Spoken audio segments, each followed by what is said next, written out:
La parole à Monsieur Pliez pour le groupe Paris en commun. Merci Madame la maire. Je veux d'abord saluer la famille de Françoise Durand, son frère Luc et son neveu Renaud qui sont avec nous en tribune. Françoise Durand fut conseillère de Paris, élue du 20e arrondissement. Elle nous a quittés dimanche 26 octobre. Et elle fut une de ces femmes dont la vie épouse le mouvement de l'histoire. Elle a vécu longtemps rue Piat, puis rue Rebéval, fidèle avant tout à ce quartier de Belleville, qui fut pour tant de générations le creuset des engagements, le refuge des consciences libres.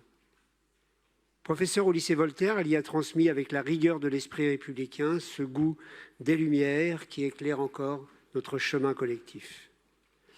Si elle quitta le Parti communiste en même temps qu'Henri Fitzbain pour rejoindre le Parti socialiste, son fil rouge est toujours resté la justice et le progrès au service de l'humain. Élue d'abord dans le 19e arrondissement de 77 à 83, elle le fut ensuite dans le 20e aux côtés de Michel Charzat de 1991 à 2001. Là, elle porta haut les couleurs de la République sociale, inlassable servante du bien public. En 1992, avec Gisèle Stévenard et Yvette Roudy, elle fonda l'Assemblée des femmes, un lieu de réflexion, de dialogue, d'espérance. Ces femmes, socialistes, militantes associatives, syndicalistes, avaient compris que l'égalité n'est pas un mot, mais un combat. Elles célébrèrent en 1994 à l'Opéra Bastille le 50e anniversaire du droit de vote des Françaises. Avec d'autres, elles contribuaient à convaincre Lionel Jospin d'inscrire dans notre Constitution le principe de l'égal accès des femmes et des hommes aux fonctions électives.